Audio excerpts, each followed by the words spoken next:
दोस्तों नमस्कार। स्वागत है एक बार फिर से आप सभी का मेरे नई वीडियो में। दोस्तों आज की वीडियो में हम आप सभी को बताने वाले हैं एसटी मोटर और एलटी मोटर के बारे में। इसके बेसिक अंतर क्या होता है और कैसे हम इसको पहचान सकते हैं कि कौन सा एसटी मोटर है, कौन सा एलटी मोटर है, किसमें कितना सप्लाई देते हैं।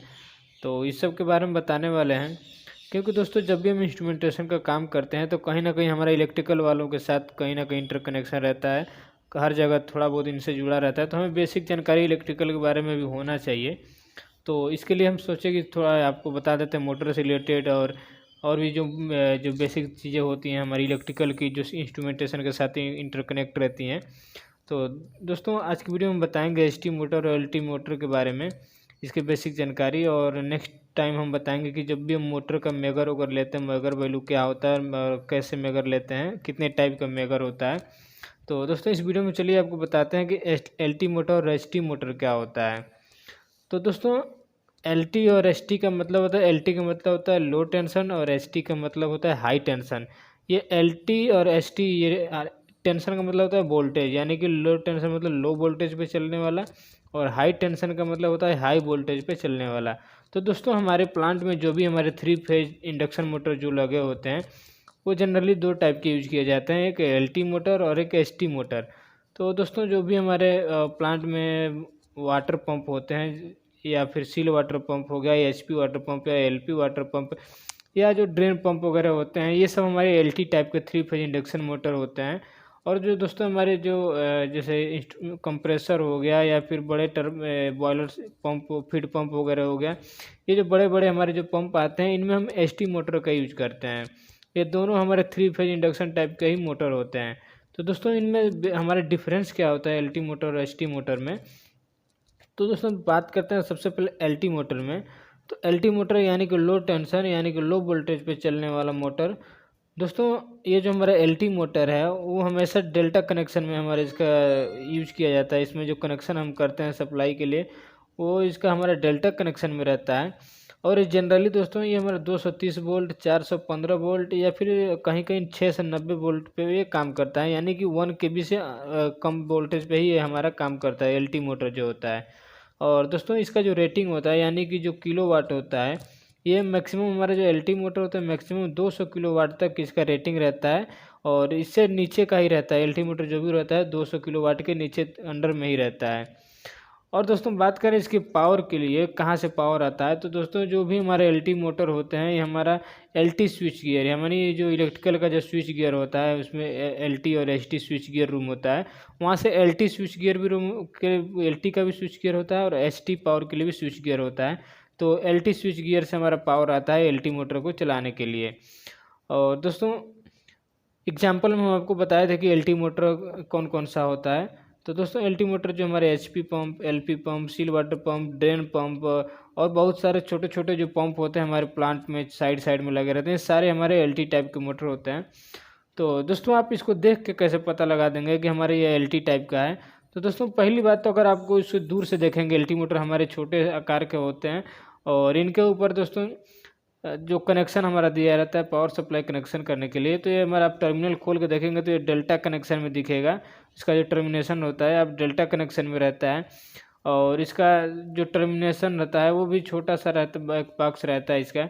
और दोस्तों इसके ऊपर जो हमारा कोई गेज वगैरह नहीं लगा रहता है, ना टेम्परेचर गेज होता है ना कुछ टेम्परेचर एलिमेंट कुछ नहीं रहता है। ये नॉर्मल एक मोटर होता है जिसमें बस पावर सप्लाई के लिए एक टर्मिनेशन बॉक्स दिया गया रहता है। तो ये हमारा दोस्तों आप वीडियो में देख पा रहे होंगे, ये एक हमारा एलटी मोटर है। और एलटी मोटर के ऊपर कोई भी ना गेज, टेम्परेचर गेज दिया, ना बियरिंग के लिए ना वाइंडिंग के लिए कुछ नहीं दिया गया रहता है। इसका जो दोस्तों जो भी इंटरलॉकिंग होता है, जो भी प्रोटेक्शन होता है, ये हमारे फीडर से होता है, यानी कि स्विच गियर से ही होता है। तो दोस्तों ये था हमारा एलटी मोटर। अब दोस्तों बात करते हैं एसटी मोटर के बारे में कि एसटी मोटर क्या होता है। तो दोस्तों एसटी मोटर यानी कि हाई टेंशन यानी कि हाई वोल्टेज का मोटर।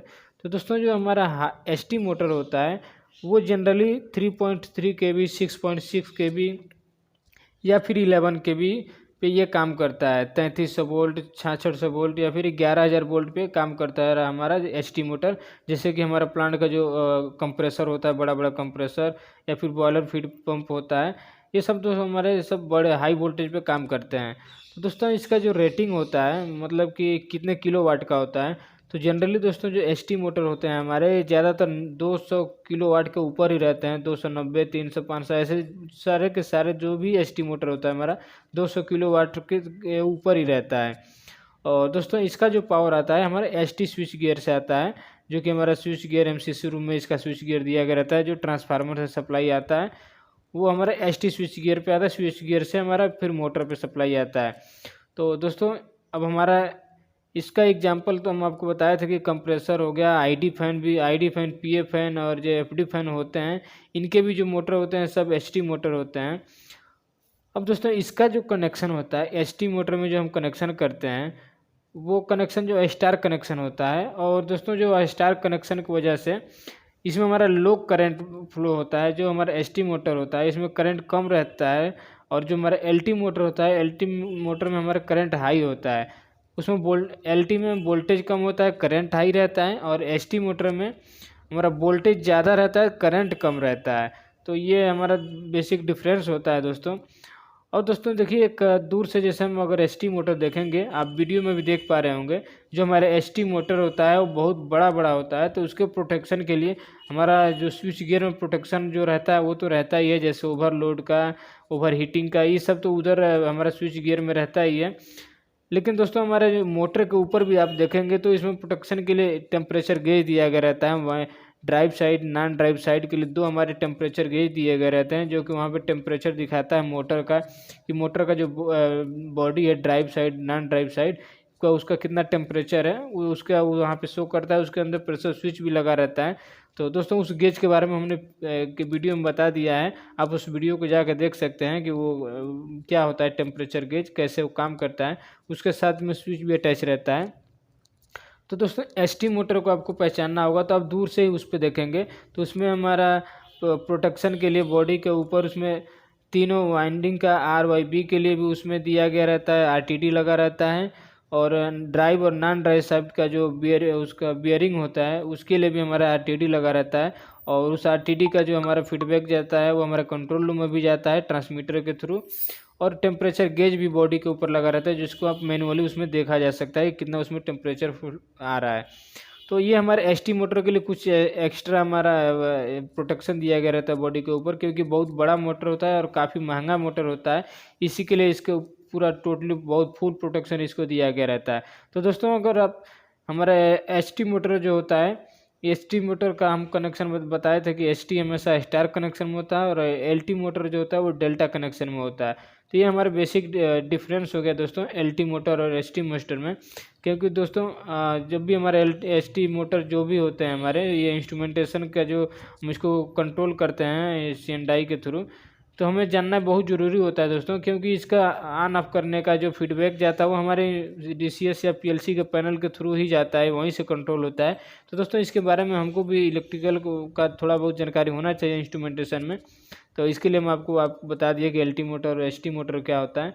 और दोस्तों एक सबसे इम्पोर्टेंट बात कि जो हम कई लोगों को पता नहीं रहता है कि ये ड्राइव साइड क्या होता है, नॉन ड्राइव साइड क्या होता है।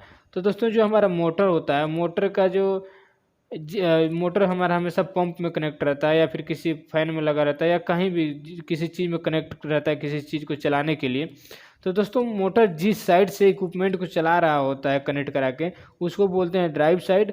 और जिधर साइड कुछ नहीं लगा रहता है, ओपन साइड, जिधर कवर लगा रहता है, उसको हम बोलते हैं नॉन ड्राइव साइड।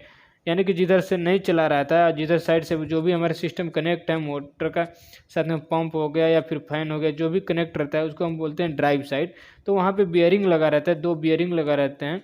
उसी बियरिंग का टेम्परेचर मेजरमेंट करने के लिए वहाँ पे हम RTD लगाए रहते हैं। और जो हमारे 3 फेज होते हैं RYB, तो इनका जो वाइंडिंग टेम्परेचर है वो ज़्यादा ना हो, उसको प्रोटेक्शन के लिए भी हम इसमें 3 RTD लगाए रहते हैं PT100 का। तो टोटल एसटी मोटर जो हमारा आता है उसमें 5 RTD लगाए रहते हैं, पाँचों का टेम्परेचर मेजरमेंट करने के लिए। और वो पाँचों का टेम्परेचर TT के थ्रू, टेम्परेचर ट्रांसमीटर के थ्रू हमारा कंट्रोल रूम में जाता है, PLC पे जाता है या फिर DCS पे जाता है। तो दोस्तों यही था हमारा LT मोटर और ST मोटर। उम्मीद है आपको ये अच्छे से समझ में आया होगा कि LT मोटर और ST मोटर क्या होता है। अगर आपको इसके बारे में कुछ और आपको पूछना हो तो कमेंट करके पूछ सकते हैं। दोस्तों नेक्स्ट वीडियो में हम आपको बताएंगे कि मोटर का मेगर कैसे लेते हैं और मेगर वैल्यू होता क्या है, मिनिमम मेगर वैल्यू कितना होना चाहिए, और मेगर में क्या क्या डब्ल्यू आर क्या होता है, आई आर क्या होता है और कैसे लेते हैं, और अलग अलग टाइप के जो मेगर में इंस्ट्रूमेंट आते हैं, मेगर टेस्टर आते हैं, उनको हम कैसे यूज करते हैं, कैसे उसका सेटिंग चेंज करते हैं, वो हम अगले वीडियो में आपको एक अच्छे से समझा देंगे। तो दोस्तों अगर वीडियो आपको अच्छी लगी हुई तो वीडियो को लाइक कीजिएगा, अगर आप मेरे चैनल पर नए हैं तो चैनल को सब्सक्राइब कीजिएगा। तो दोस्तों मिलते हैं नेक्स्ट वीडियो में आपको किसी दूसरे टॉपिक के साथ, तब तक के लिए आप सभी का धन्यवाद।